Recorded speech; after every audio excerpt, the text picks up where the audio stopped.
All right, we are live. Guys, I have a very, very special guest today. I'm honored to tell you that joining me today, we have Edmund Fitton-Brown, a senior fellow at FDD with over 30 years of frontline diplomatic and intelligence experience, including serving as British ambassador to Yemen and coordinating UN threats assessments on ISIS and al-Qaeda and the Taliban.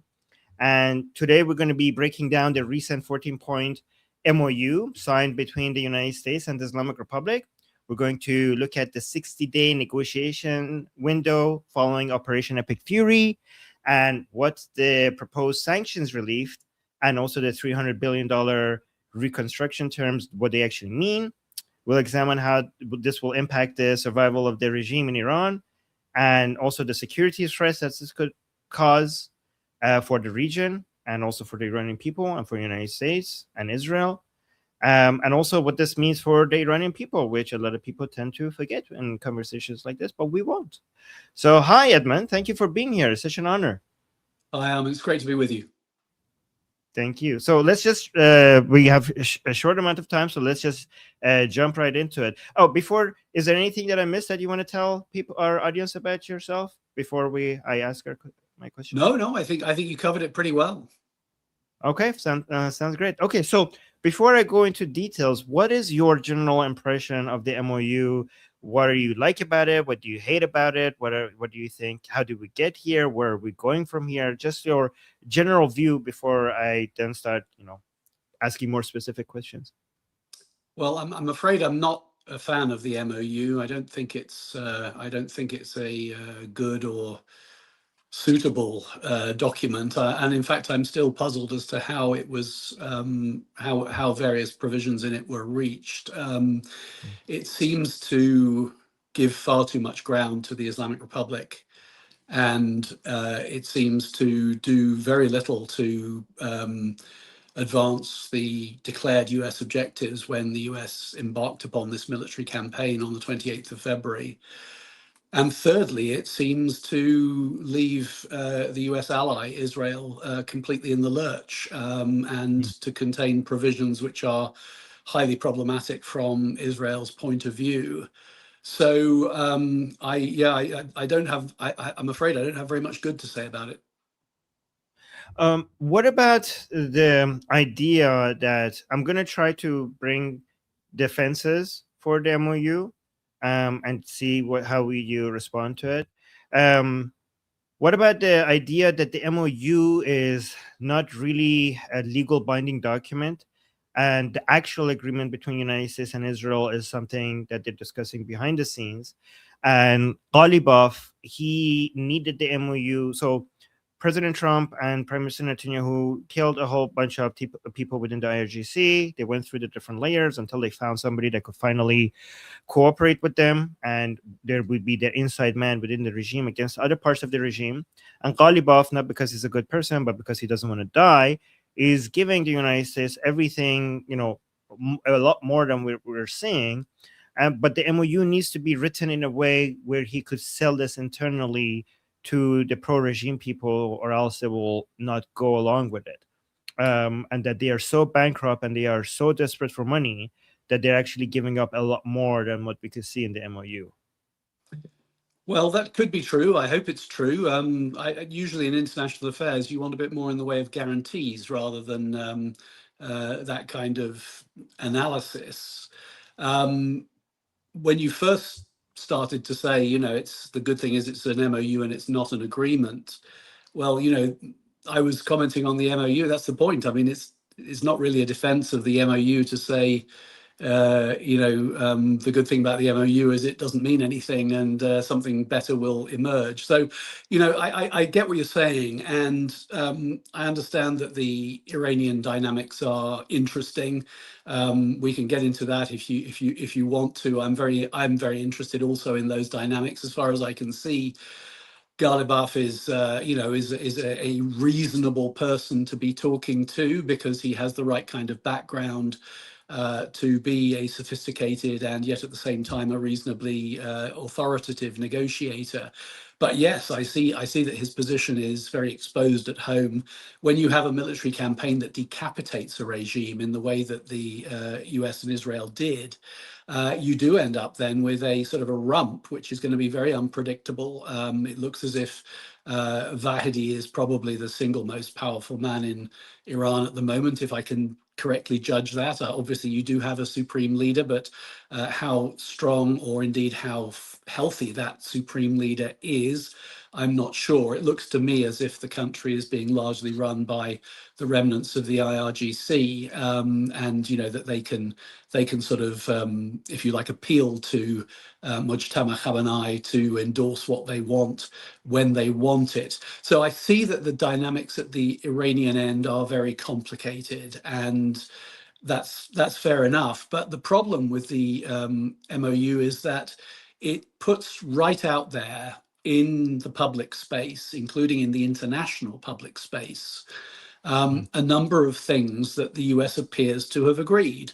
And that means that the Islamic Republic, which of course is a very tough and very cynical and manipulative negotiator, will simply seize upon violation after violation after violation as they see it, and will use that as a reason not to do the things that they've said they'll do. So, in other words, we're still in a complete mess in the Strait of Hormuz, because the Iranians are alleging that the continuing Israeli actions in Lebanon represent a violation of the agreement. Now, the United States didn't need to agree to that. They didn't need to have Lebanon as an element in it, and not just an element, but up front in the first point of the 14 points. It makes it very, very easy for the Islamic Republic just endlessly to allege violations on the US side. And I just don't see how that takes us forward. What about the argument that it doesn't really matter what they allege because the MOU is just a piece of paper? At the end of the day, it comes to the fact that they are so desperate for money, and United States has the upper hand and able to whatever the MOU says. If the Americans are not happy with what they're saying, it doesn't matter how much the Islamic Republic alleges that you have violated this or that. If the Americans don't like, they're the enforcer of the MOU, so they could, or whatever the agreements they have. If they don't like what's happening, they could go be like, "Oh, are you complaining?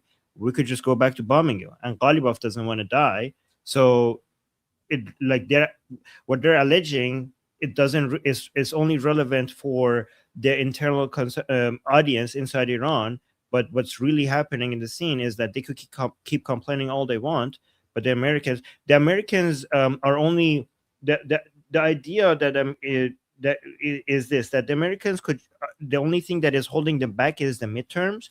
And the only reason why they're not being as aggressive is to keep the oil prices down before the midterms. And then right after the midterms, they have their hands on time to go back to do whatever they want. What about that view? Well, I mean, again, it's possible. I'm not saying that analysis is necessarily wrong, but I think there are one or two things about it that I would query.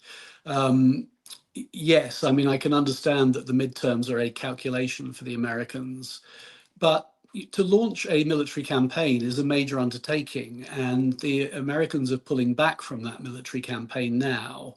So to relaunch it then becomes a very major undertaking. It seems to me that the US has already taken the military pressure off the Islamic Republic.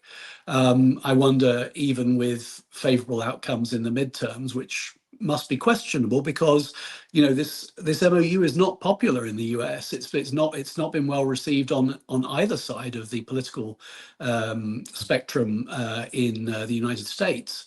And so yes, oil prices will go down, but I think that when people actually come to vote, they're going to look at the Iran war, and they're not going to look at it as having been a success. They're going to say, well, what did we get out of that? Why was that worthwhile? And by the way, it cost me however many $1,000s in higher prices while the prices were high, and I don't see that it's achieved very much. So unless the Iranians make meaningful concessions in a longer-term agreement, I can't see that this is going to be particularly successful in the midterms.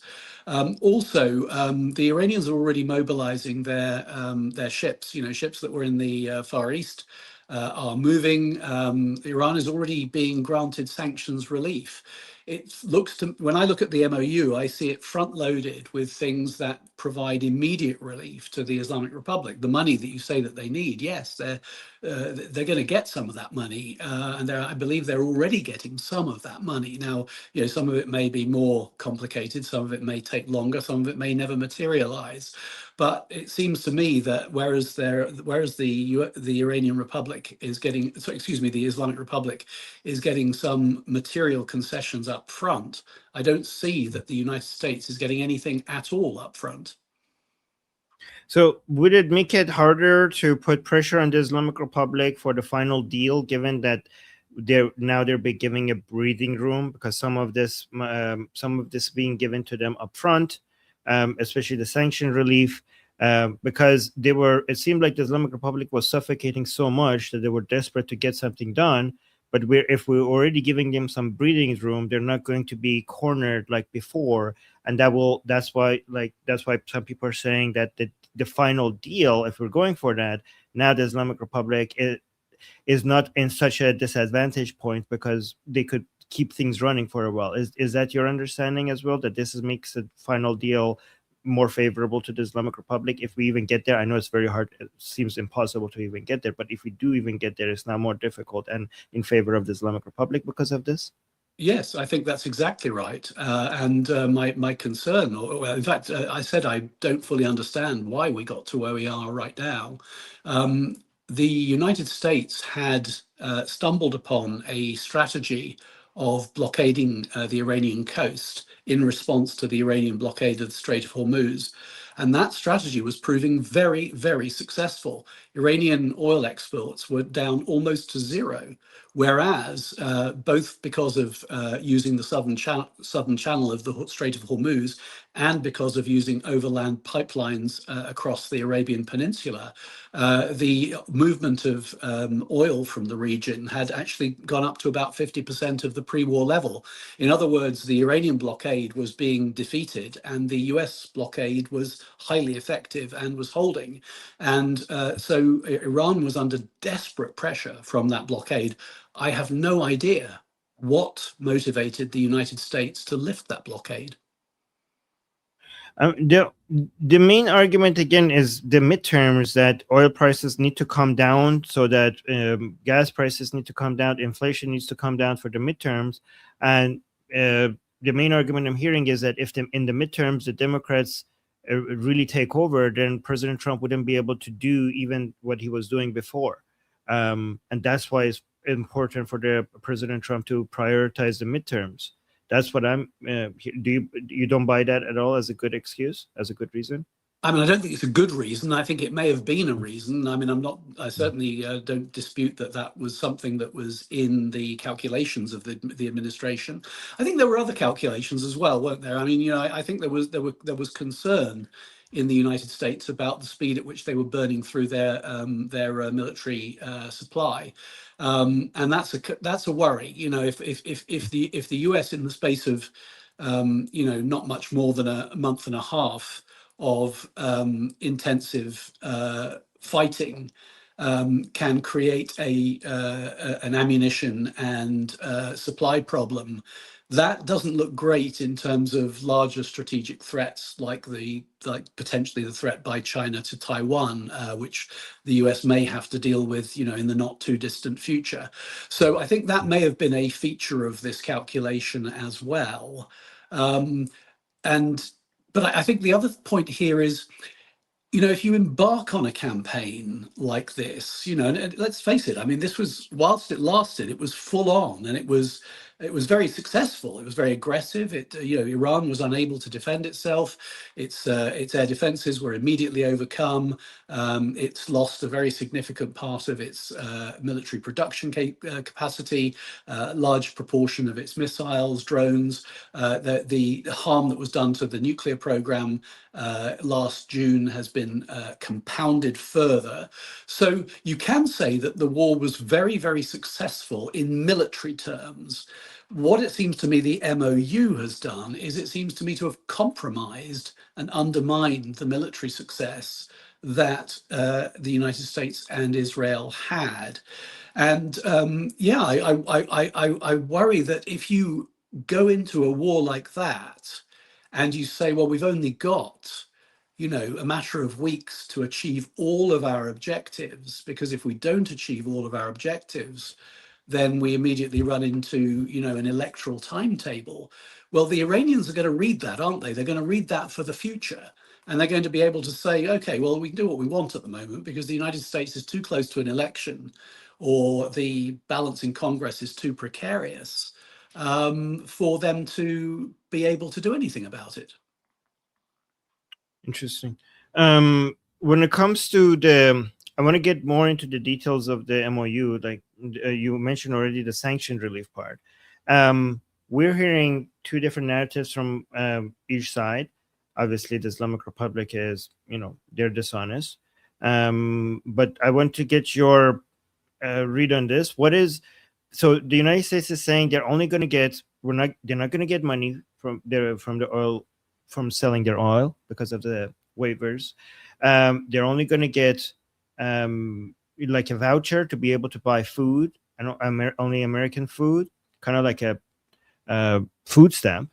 The Islamic, and also in return, a major win has been that the Islamic Republic is going to allow IAEA inspectors, including American inspectors, which will be very humiliating for the Islamic Republic, because they promised their followers that they're going to get revenge for the killing of Ali Khamenei, and instead now they're going to be giving up uranium for corn and no revenge for Ali Khamenei. So within the politics, internal situation in Iran, a lot of people are, you know, we see a lot of people in America very angry with over the MOU, but pro-regime, the minority pro-regime Iranians inside Iran are all angry with, everybody in Iran is actually angry with the MOU. The anti-regime Iranians, which are the majority, they're angry because they were hoping that this will go all the way and keep hitting the Islamic Republic. But the pro-regime Iranians are also angry because they think that this is capitulating to the Americans and we're giving too much to the Americans, because they had to do under this illusion that they were winning.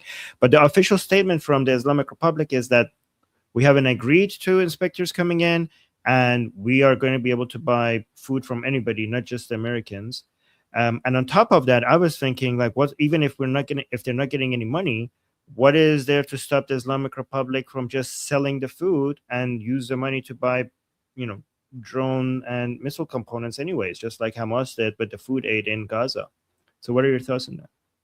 Yeah, I mean, so the first thing is the Islamic Republic is denying what the US is saying. And, you know, you may be right that that's because they're doing it for domestic audience, but sooner or later, the truth of that will become apparent. So, you know, there's only so much they can gain if they genuinely are lying about this. I'm not sure that the US is able to enforce what it says. It talks about this. But, you know, as you say, any supply is fungible. It can be used for other purposes. And also, you know, what about money that's being provided from other sources? You know, what's being done to prevent, you know, large scale relief being provided from the Gulf, for example? We already believe that a large amount of money went from the Qataris to the Iranians. So, you know, in my view, as soon as you publicize this kind of MOU and this kind of roadmap to the end of the conflict, and you know, start to rehabilitate the Islamic Republic, because the language of the MOU is very respectful of the Islamic Republic. It sends a message to your allies, including your allies in the Gulf, that they might as well, you know, make their own accommodations as well, because, you know, it may be that the next stage of this is that the US turns away from the Gulf and is no longer really interested in coming to their aid if they have a future crisis with the Iranians. So, you know, in my view, the relief is going to be real, and it's going to go straight to the IRGC, and it's going to go straight into military and other regime resupply. So I'm not very comfortable on that argument at all. But what I do think is you're raising a really important point about, you know, what the you know, I think one of the things that's missing from the debate, and back, you know, I'm glad we got to this quite early in the discussion, because it is important to look at how this looks from the Iranian side. I think sometimes one of the weaknesses of the commentary that I see in the Western media is that it's all about saying, did we win, did we lose, and a lot of that is conditioned by which side of the debate you were on ideologically, whether you thought the war was the right thing to do, whether you're pro-Israeli or anti-Israeli, all those sorts of extraneous issues. And so people are very quick to say, oh, well, we obviously lost because look at this MOU. Now, I don't buy that. As I said, we clearly won the war. I think the MOU unnecessarily gives away a number of advantages that were secured in the military campaign, but that doesn't mean to say that those advantages have completely gone. It doesn't mean to say it's good to be the Islamic Republic right now. I mean, I would not like to be Ghalibaf. I would not like to be anyone in a position of power and responsibility in the Islamic Republic, because they face an absolute nightmare scenario to recover from where they are at the moment. The Islamic Republic was in dire straits in January. You know, it pretty nearly fell to the popular demonstrations in January. We must come back to those, of course, as you said. You know, we do need to talk about the actual well-being of the Iranian people, which is, I hate to say that, you know, that has been so much overlooked by a lot of the commentary and seems to be being overlooked by all of these negotiations, and there's nothing about it in the MOU, of course. But just going back to the position of the Islamic Republic and people like Ghalibaf and Vahdi and Mujtaba Khamenei, they were in trouble in January. They couldn't reliably provide power to the large cities in Iran because they so mismanaged the economy that, you know, even as a country that is massively rich in hydrocarbons, you get people unable to heat their homes in Tehran in the winter, unable to cool their homes at the moment, of course, unable to have the power that they need to function normally. You've had the internet was first of all completely blacked out for a long period, is now sort of partially restored, but there's this sort of obsessive paranoia and you know, sort of almost a sort of North Korean approach to any kind of external access being a threat. We had this awful water problem that was developing around Tehran. You may remember Pezeshkian, the president, talking about the possible need to relocate the capital or to evacuate Tehran. This is catastrophic mismanagement of the country. This is nothing to do with ideology. It's to do with corruption and incompetence. And so now that's been compounded by this significant damage that's been done during the military campaign. And also, of course, you know, when you could justify this and say, look, we're in a revolution, we're going to win one day, we're going to defeat the West, we're going to destroy Israel, you know, you could possibly you could motivate some people behind that. But once it looks as if you're actually not even good at fighting, and you've been absolutely hammered in the 12-day war in 2025, and then again in this war in 2026, then people are going to say, what was it all for? What, you know, why did we sacrifice our freedoms, our prosperity for these people who are not just, you know, they're incompetent and they're unable even to deliver any aspect of their own mission. They're paying money to Iraqis or Yemenis or Lebanese, which could be going to you know, domestically, could be enabling us to survive our hardship. So in my view, there is a defense of the MOU, which is, and I think you made it, but you know, let me elaborate slightly. The defense of the MOU is that the Islamic Republic is close to collapse under the weight of its own contradictions. And if you can disengage from the military campaign successfully and then leave those contradictions to gradually accumulate again and leave, you know, so the IRGC can no longer say, well, we're fighting a war. They're left with their incompetent management of the economy and of society. Then maybe you get to a successful outcome because you end up with organic regime change. But that is a very optimistic reading. First of all, Edmund, I really have to thank you for paying attention to the condition of the Iranian people. So many people don't bring that up and talk about it, and they're not even looking at that. And the fact that you're monitoring that and looking at that, I really appreciate that.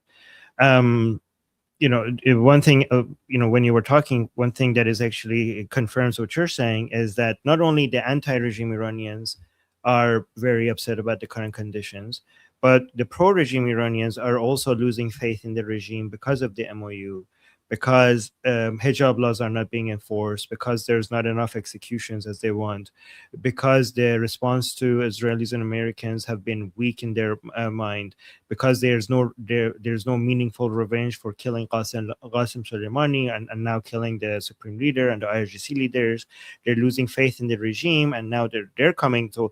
We have a situation where we might have a double uprising: the more secular-minded anti-regime Iranians uprising, which is a majority, but then an additional uprising of the more jihadi Islamic-minded Iranians who are thinking that the Islamic Republic is not Islamic anymore and that the ideals of the revolution have been forgotten. And it's really hard for the Islamic Republic to maintain stability. Like, this is not sustainable for its base, which is like its minority base. If it lose even that, it's really hard to see how it could survive all of this. Is that your take as well? Yes, I think that's right. I mean, so in other words, I think let's go back to January briefly on this, because it is important to remember where this all came from. You had that really unfortunate attempt by President Trump to mobilize the Iranian people in January, when there was actually no external help available. And so, you then had that awful killing spree that happened in January. 30 to 40,000 people slaughtered by the regime. And of course, we do have to ask ourselves, if that suppression took out a large number of natural leaders of the popular protests, then that wing of what you're talking about, the threat coming from the people who want to see the Islamic Republic overthrown, it may be less than it was. It may be that they had enough success in killing people or terrifying people that it will take some time before people are emboldened again to try to take over the streets, as nearly happened in January. So I think that's an important point. Also, it was really interesting to watch during the war itself, while it lasted from the 28th of February into April. The US military spokesperson said on a number of occasions, don't come out on the streets yet, it's not safe, but we are taking out the people who killed you in January.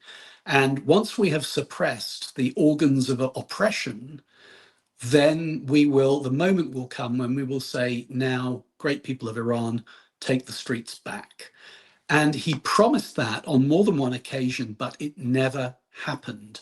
And Netanyahu tried to do that, in fact, at the time of Nowruz, if you remember. He actually said, celebrate Nowruz, enjoy Nowruz. It is your right to do so, and we are watching over you, and we will not allow the regime to hurt you. That was a sort of a half-baked appeal by Netanyahu, because it wasn't backed by the Americans. The Americans said nothing about it at the time. And I mean, Nowruz went ahead, but there was nothing remarkable about Nowruz in terms of the evolution of the situation on the ground inside Iran. And so we're now at this unfortunate situation with the MOU, where those promises were made going back to Trump's promise in January. And so far, nothing has been done to follow through on those promises. Now, my assumption is that if you like, the optimistic scenario that I set out a minute ago is in the calculation of some of the administration. The administration is looking at this and saying, this Islamic Republic will fall anyway. What we have to do is to disengage from the war, stop them having an external bogey to fight against, and then gradually watch them collapse as they find they're no longer able to run the country.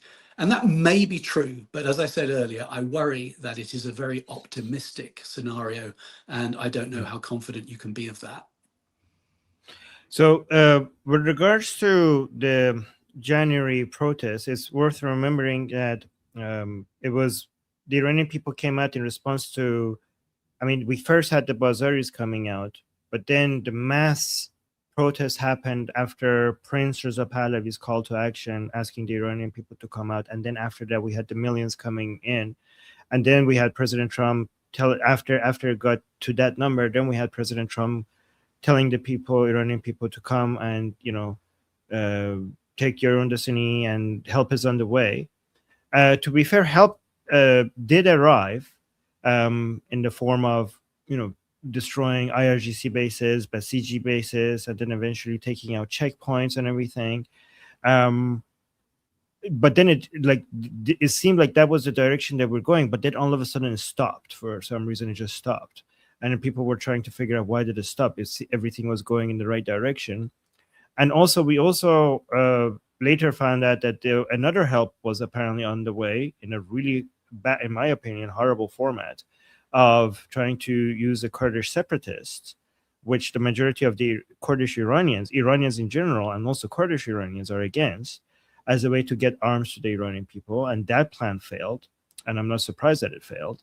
Our understanding is that if there is any plan to arm the Iranian people, it should be done under the coordination, under management and with coordination of Prince Reza Pahlavi and his team, because that's the leader that the Iranian people believe in. That's the name that people were chanting in all corners of Iran when they came out in early January. So we still don't understand why that seemed to be going very well, why that stopped. And also, if there is any plan to arm the Iranian people, why would we go with the Kurdish separatists, which the Iranian people, any separatist group, are against as much as they're against the Islamic Republic, instead of doing that through Prince Reza Pahlavi, which the Iranian people believe in. So don't know why that's the airstrikes, the checkpoints, taking out the checkpoint stop, and why this was the plan. It seems like I can't make sense of that. Can you? No, it's hard to make sense of, and I completely agree with all that you've just said. As you say, there were some steps in the right direction, for sure there were.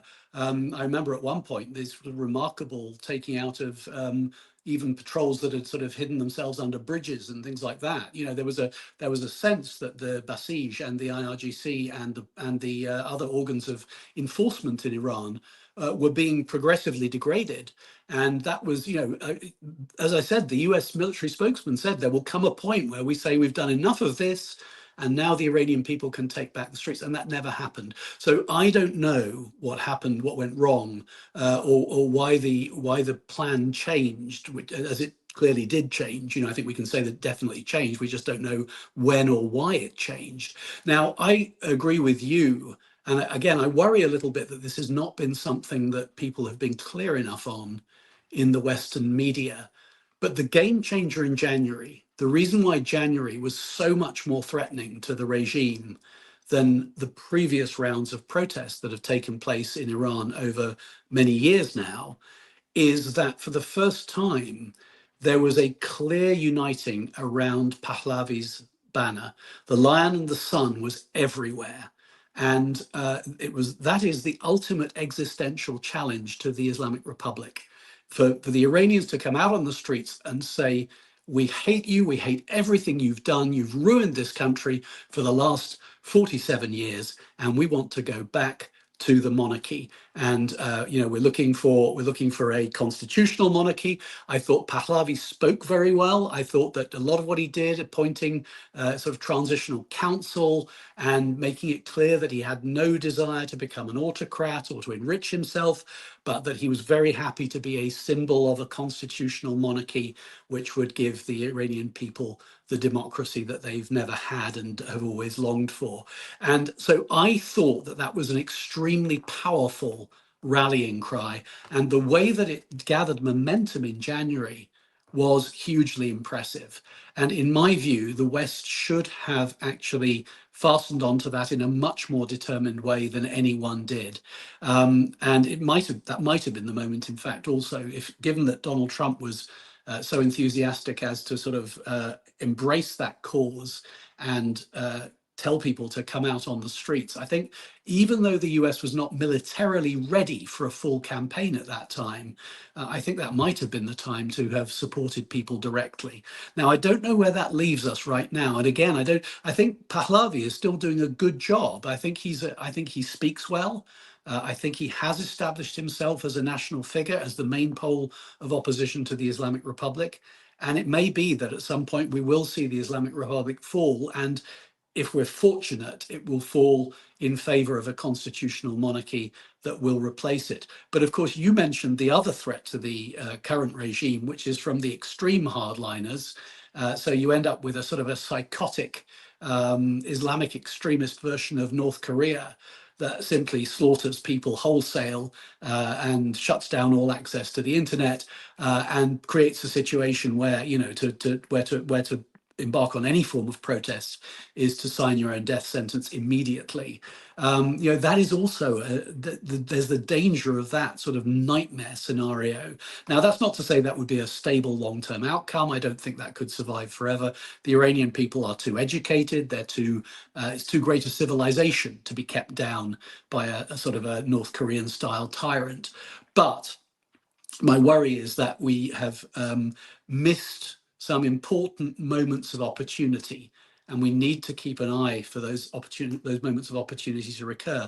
And the MOU, to come back to the original subject of our discussion, the MOU should have done far more to work around that. It should have been looking, how do we enable that? If that's the intention, to disengage and give Iran the chance to change organically as it collapses under the weight of the contradictions of the Islamic Republic, then there's too much in this MOU that actually gives credit and prestige and money and power to the current regime.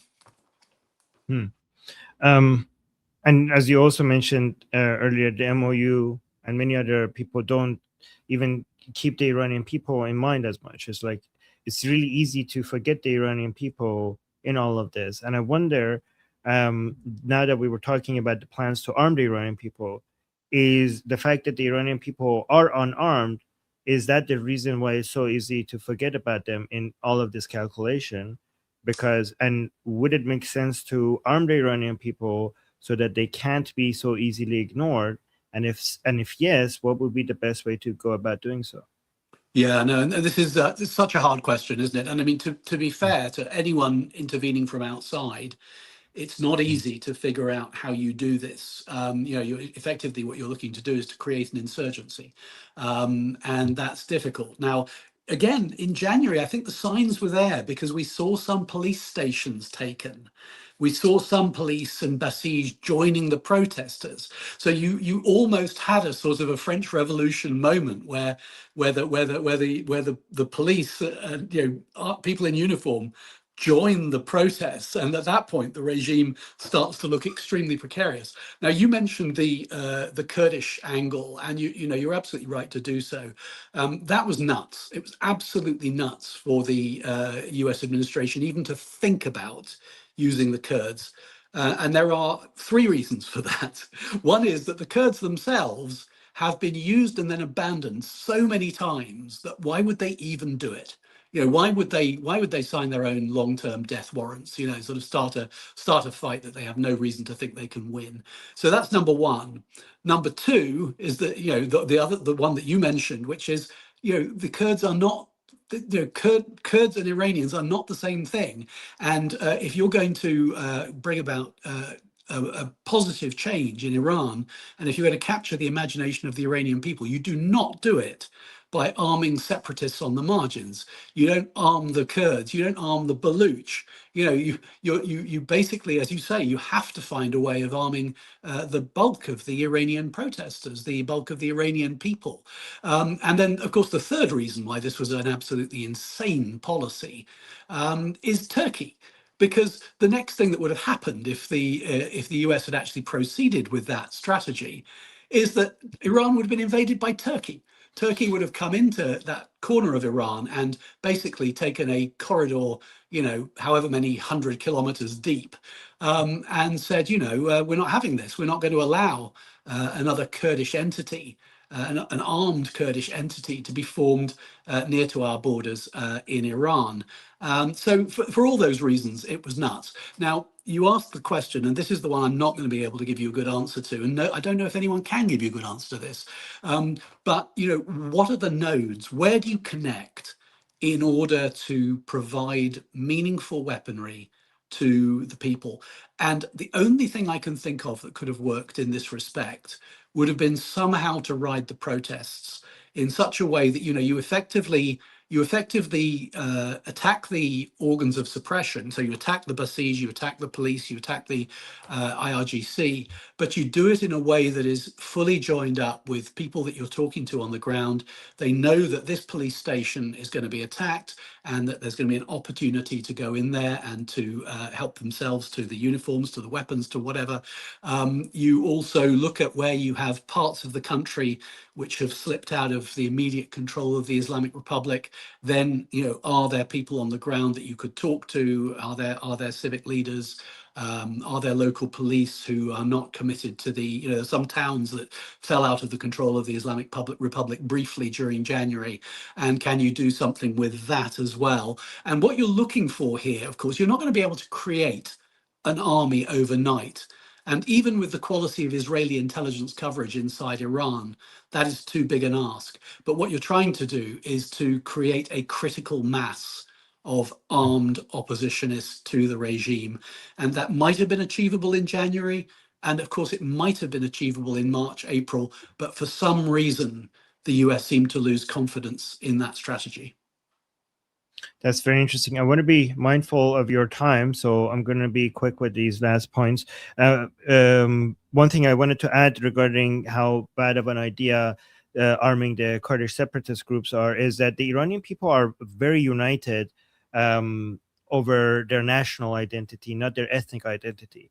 So it's not about being Persian, Kurdish, Azeri, Baluchi. If you ask Iranian Kurds, they're saying they tell you that they're Iranian first, Kurdish second, right? And the patriotic Kurdish Iranians which is the majority of the Kurdish Iranians, are very much against these Kurdish separatist groups, right? And they don't like the fact that the world refers to them as Kurds, because they think, like, why are we being grouped with these people? Like, most Iranian Kurds, most Iranian Azeris, most Iranian Baluchis, most Iranian Bakhtiaris, Lors, Gilaki, Turkmen, all of them, Persians, all of them, they're very united at preserving the border integrity of Iran. So I just want to add to that.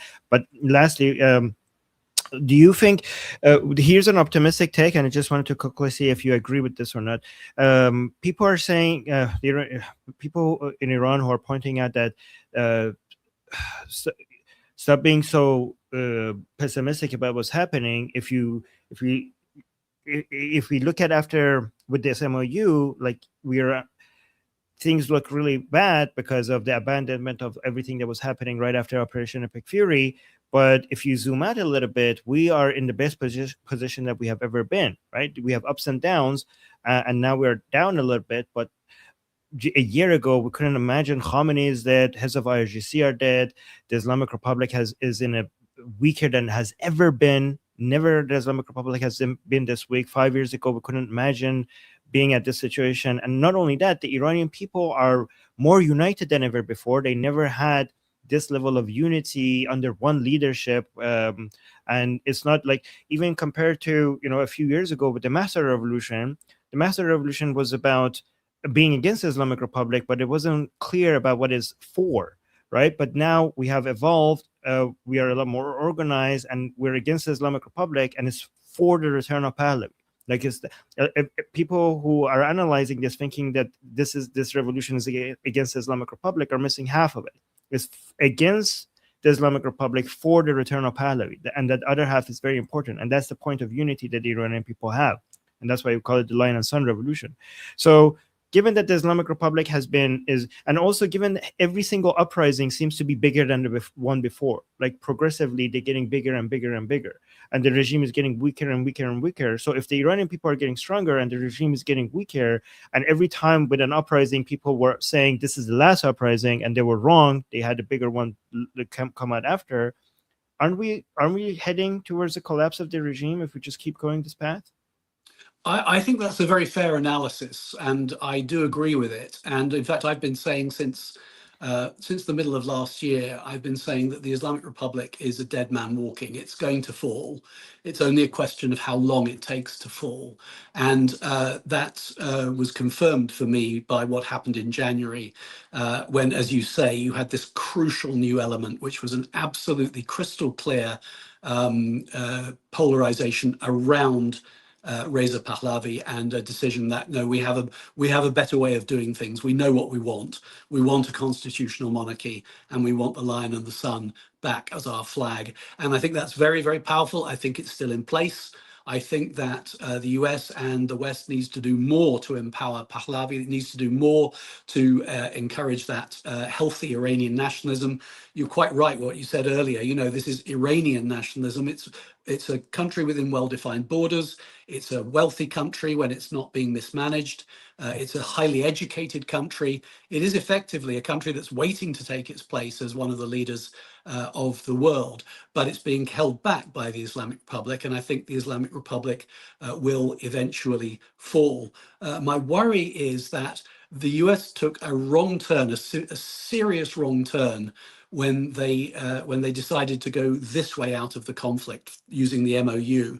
You know, there was another way of doing this. You didn't have to maintain the same tempo of attacks inside the Islamic Republic. It would have been possible to convert the military campaign to a campaign to force open the Strait of Hormuz. Now, it wouldn't have been easy. It would have been messy. It would have faced harassment from the northern shore, from IRGC elements on the Iranian coast.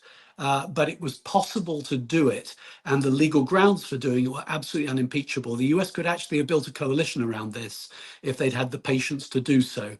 And that way, you would have had mitigating the effects on the global economy, and at the same time, you would have been leaving the regime, as it were, to stew in its own failure whilst you did it. That would have been the way to go. The MOU, to my mind, hands far too many advantages to the Islamic Republic. But I agree with you. Bottom line here is that this nightmare is nearly over. It's 47 years old. I don't think it'll reach 50, but I don't want it to reach 48. That's such a great way of putting it. Thank you, Edmund.